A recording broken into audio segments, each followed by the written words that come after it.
আজকে রান্না করব পার্শে মাছ। দেখো কিভাবে তৈরি করি। তেল গরম হয়ে গেছে, এবার মাছগুলো দিয়ে দেবো।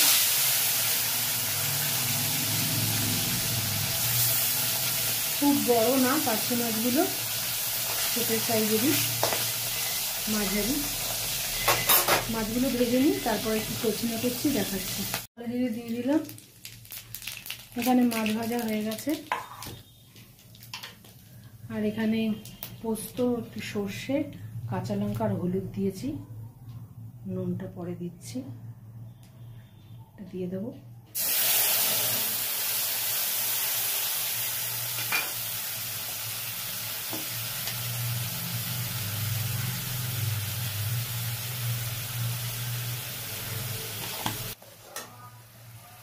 চেরা লঙ্কা দিয়ে দিলাম বন্ধুরা। এবার ঝোলটা একটু ফুটুক, তারপরে কি দিচ্ছি না দিচ্ছি দেখাচ্ছি।